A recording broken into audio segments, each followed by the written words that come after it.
नमस्कार। कैसे हैं आप लोग? इस बात से तो आप लोग सब सहमत होंगे कि विधायक जयराम महतो डुमरी के बढ़िया काम कर रहे हैं। इसको लेकर के आप विवाद कर सकते हैं कि जयराम महतो का तरीका कैसा है, लेकिन नतीजे पर अगर बात आएगी तो एक विधायक को क्या जो करना चाहिए जयराम महतो वो कर रहे हैं। आप भी चाहते हैं कि आपके इलाके का विधायक जयराम महतो जैसा होना चाहिए। भाई विधानसभा में वो सवाल उठाते हैं, बेरोजगारों की वो आवाज बनते हैं, कोयला चोरों के खिलाफ वो आवाज उठाते हैं। तो हर वो चीज जो एक विधायक को करना चाहिए झारखंड के लिए, वो काम जयराम महतो कर रहे हैं।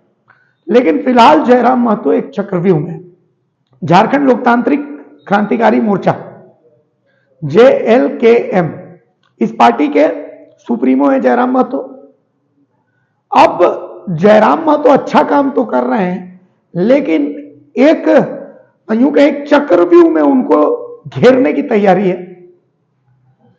आपने देखा कि पार्टी के अंदर का आंतरिक कलह जो है वो सामने आ गया है। सबसे पहले महिला मोर्चा की केंद्रीय महासचिव रजनी रवानी का बयान जो है वो वायरल हुआ।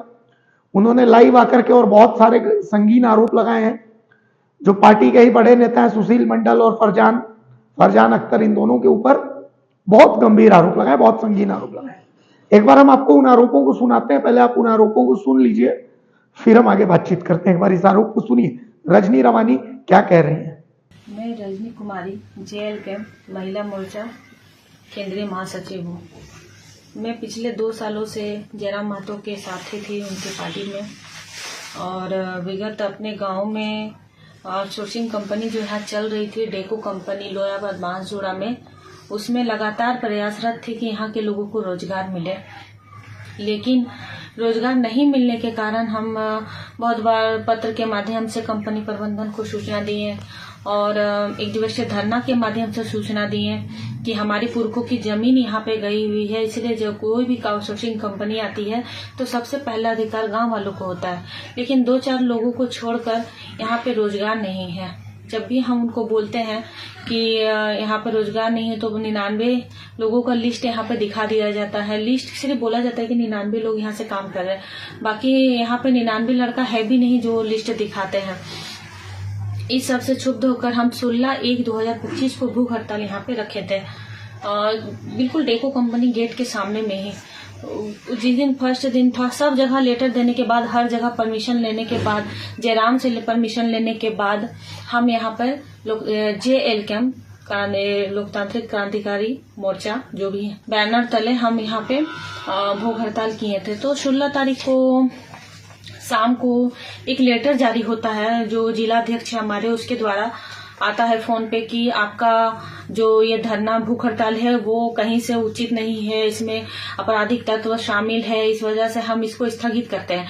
और वो डिजिटल प्रिंट में था, उसमें केंद्रीय महासचिव फरजान खान जो है उनका सिग्नेचर भी नहीं था, तो इस वजह से हम उसको मान्यता नहीं दी और हड़ताल को जारी रखें। फिर रात को मेरा फरजान से बात हुआ, बहुत बहसा बहसी हुई। हम बोले कि आप हमसे पूछे भी नहीं और इसको आप लेटर जारी कर दिए कि स्थगित कर रहे हैं, क्या कारण है? नहीं कारण, आप बिना जांच किए हुए क्यों लेटर जारी किए? तो बोले नहीं, मेरा ऊपर से आदेश था। हम लोग कौन दिया था आदेश? तो बोलता है ऊपर से आदेश था। हम लोग ठीक है, इसको आप वापस लीजिए। तो बोला ठीक है, हम वापस लेते हैं, आप इसको जारी रखे। तो वो जारी रहा। फिर सुबह में हमारे जो केंद्रीय अध्यक्ष है टाइगर जयराम महतो, उनका कॉल आया बलदेव महतो जो उनके गार्ड है उनके थ्रू कि दीदी आपका एक आपत्तिजनक वीडियो और फोटो मेरे पास आया हुआ है सुशील मंडल के थ्रू। तो जो उनको दिया है, सुशील मंडल हमारे केंद्रीय प्रवक्ता हैं, तो उनके थ्रू आया हुआ है और उनका कहना है कि कोई लड़का उनको दे के गया है और बोला है कि यदि वो भूख हड़ताल समाप्त नहीं किया जाता है तो हम इसको हम वायरल कर देंगे। तो दीदी तुम ऐसा करो, भूख हड़ताल को स्थगित कर दो। तो हमने भूख हड़ताल को स्थगित कर दिया। भूख हड़ताल स्थगित करने के बाद सीधा हम तुपचाची पहुंचे फरजान खान के घर। वहां जाने के बाद हम वहां खोजे उनको, तो वो नहीं थे। उनके घर में बोला गया कि वो नहीं है घर पे। फिर हम वहां से बाहर निकले तो उसमें कुछ देर बाद जयराम महतो जी का कॉल आया कि आप हमारे आवास पर आइए, वहां पे कुछ बात करना है। हमने ठीक है। तो वेट करते करते लगभग वो 10:30 के लमसम रात में वो आए तो हम गए, उनसे बातचीत किए। तो उन्होंने कहा कि दीदी सो आपका इज्जत का सवाल था, इसीलिए हम आपको स्थगित करना है। बोले ठीक है, उतना दूर तक तो ठीक है। आपने मुझे कहा कि उसको वापस करना है तो मेरा भी अधिकार है वो वीडियो और फोटो देखने का, मुझे दिखाइए। तो उन्होंने कहा कि नहीं, आपका वीडियो फोटो नहीं है। हम लोग क्यों डिलीट किए? जब मेरा था तो मेरा हमको देखने का अधिकार था, क्या है नहीं है हम कैसे जानेंगे? हमको देखने का उसका अधिकार है। तो बोला नहीं, हम उसको डिलीट कर दिए हैं क्योंकि आपका इज्जत का सवाल था। मतलब यहाँ पे बात इज्जत का नहीं है। यहाँ पे ऐसा थोड़ा कि आज हम ब्लैकमेल हो रहे हैं तो कल हम ब्लैकमेल नहीं होंगे। मेरे साथ और भी सारी महिलाएं हैं जो घर से बाहर निकलती हैं और लड़ती हैं, तो हम यदि आज बैक चले जाते हैं बदनामी के डर से तो वो भी कभी बाहर नहीं निकल पाएंगी।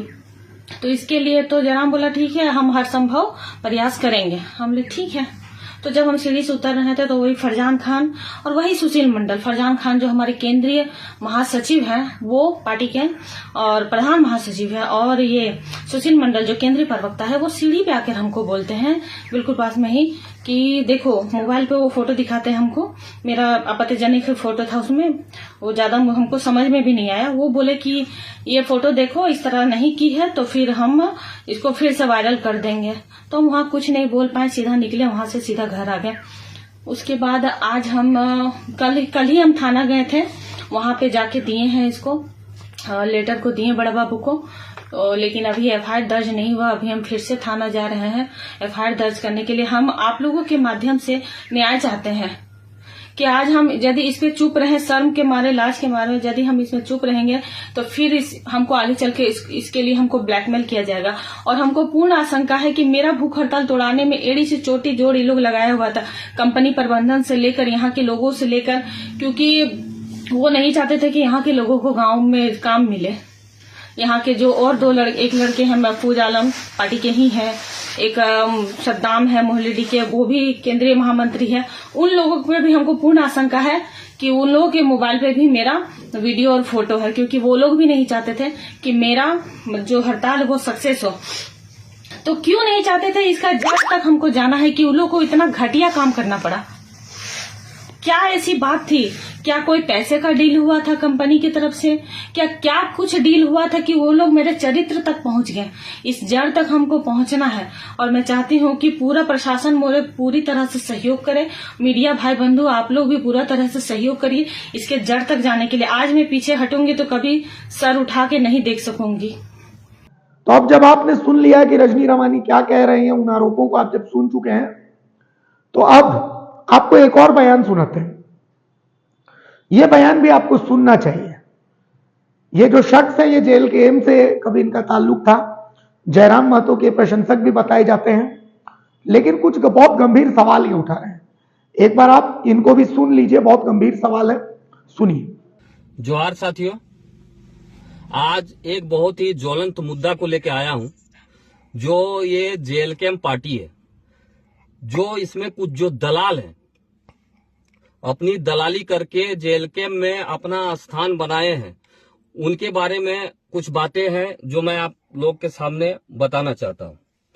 कुछ दिन पहले आप लोगों ने देखा होगा कि बांसजोड़ा में केंद्रीय महासचिव महिला मोर्चा की रजनी रवानी के द्वारा एक भूख हड़ताल रखा गया था, जिसमें जेल कैंप पार्टी के जिला अध्यक्ष शक्तिनाथ महतो जी और जेल कैंप के प्रत्याशी रह चुके दीपक रवानी जी भी उसमें शामिल थे। लेकिन कुछ दिन के बाद ही जो है एक केंद्रीय महासचिव फरजान खान के द्वारा एक लेटर जारी होता है कि कुछ असामाजिक तत्व जो है इसमें शामिल है, इसलिए इस आंदोलन को खत्म किया जाए। और उसके तुरंत बाद ही, कुछ दिन के बाद ही जो है रजनी रवानी जो है केंद्रीय महासचिव महिला मोर्चा के, वो जो है इस्तीफा दे देती है। तो अब इस चीज को है, बात यह है कि असामाजिक तत्व आखिर उसमें कौन थे? क्या उसमें दीपक रवानी असामाजिक तत्व था? क्या वो जो है शक्तिनाथ महतो असामाजिक तत्व था? या जो है रजनी रवानी जो है वो असामाजिक तत्व थे? ये जो फरजान खान है, क्या वजूद है इसका? आज तक इस फरजान खान ने इस संगठन के लिए क्या किया है? सिर्फ और सिर्फ जयराम महतो का तलवा चाटने के सिवा इसने आज तक कुछ नहीं किया है। इसका अभी आज के डेट में केंद्रीय महासचिव जो महिला मोर्चा की है, उनके द्वारा एक जो है लोयाबाद थाना में एक एफआईआर दर्ज होता है, जिसमें उसके ऊपर कई गंभीर आरोप लगते हैं, जिसमें साफ जो है ये लिखा जाता है कि जो है फरजान खान और केंद्रीय प्रवक्ता सुशील मंडल वो उनको धमकी देते कि आप हमारे साथ एक रात सोइए और नहीं तो आपके नग्न फोटो और वीडियो को वायरल किया जाएगा। तो आप लोग और खास करके जो यहाँ के झारखंड के जो है मूल निवासी हैं, खास करके कुर्मी समुदाय के लोगों को बोलना चाहूंगा कि अभी भी वक्त है, आप लोग सुधर जाइए और ऐसे चेहरा को पहचानिए। आज तक बताइए एक भी मुसलमान औरत किसी आंदोलन में निकली है? नहीं निकली है। इकलाक अंसारी जैसा व्यक्ति जिसको सांसद प्रत्याशी बना दिया जाता है, कुछ ही दिन में आते हैं पार्टी में और उसको सांसद प्रत्याशी बना दिया जाता है, उसकी भी नहीं निकलती है। आशीष महतो यही सब चीज का विरोध करता है और आशीष महतो को जो है षड्यंत्र के तहत पार्टी से बाहर निकाला जाता है।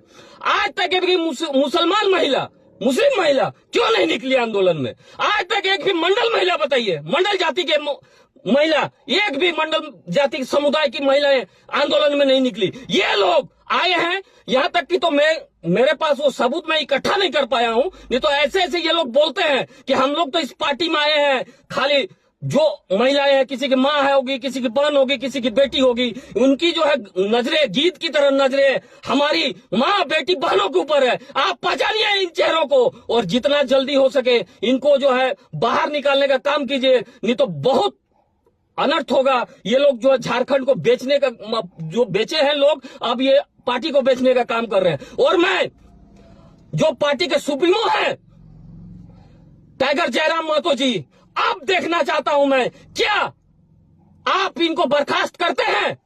पार्टी से बाहर निकालने का मादा रखते हैं कि नहीं? अपने आप को टाइगर बोलते हैं। अगर दम है तो इनके ऊपर मैं चाहूंगा कि इनको तुरंत जो है पार्टी से बर्खास्त किया जाए। अगर आप इनको पार्टी से बाहर नहीं निकालते हैं, इसका मतलब कहीं ना कहीं आपकी भी मिली भगत होगी।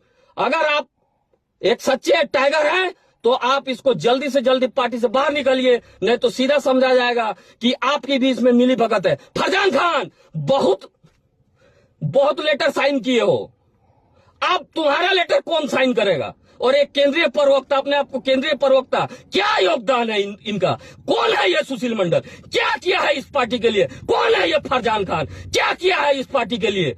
जिन्होंने इस पार्टी को सींचा अपने खून पसीने से, जिस पार्टी को सींचा है, उन जैसे लोगों को ये लोग दलाली करके कान भर भर के पार्टी से बाहर निकालने का काम किया है। अब ये देखना बड़ा दिलचस्प है कि अब टाइगर जयराम महतो क्या एक्शन लेते हैं। क्या इन्हें पार्टी से बाहर निकालते हैं या फिर ये टाइगर भी जो है एक सियार बन के इनकी दलाली करके इनको बचाने का काम करेंगे?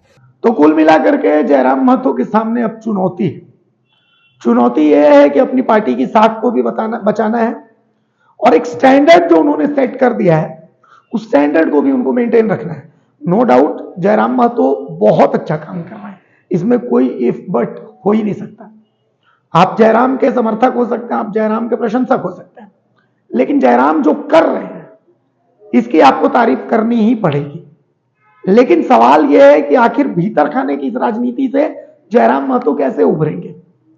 भाई बाहरों से तो वो लड़ लेंगे, बाहर के जो राजनीति उससे तो वो लड़ लेंगे, लेकिन ये जो अंदर की राजनीति है, जो अपने लोग हैं, वो जो जयराम महतो को घेरने की कोशिश कर रहे हैं, पार्टी में अगर कुछ गड़बड़ चल रही है तो उस पर भी फोकस करने की जरूरत है। और कहीं ना कहीं जयराम को अब वन मैन शो की जगह सेकंड लाइनर्स को भी आगे लाना पड़ेगा, जो पार्टी के लेवल पे और मैनेजमेंट के लेवल पे वो इन सब चीजों को मेंटेन करें। तो इन सब चीजों पर कहीं ना कहीं अब जयराम महतो को ध्यान देने की जरूरत है। लेकिन सबसे बड़ा सवाल यही है कि क्या जयराम महतो इस चक्रव्यूह से निकल पाएंगे? क्या खुद तो निकल जाएंगे, लेकिन क्या जेल के एम को इस चक्रव्यूह से निकाल पाएंगे? तो ये फिलहाल सबकी नजरें इधर ही रहेंगी। नमस्कार।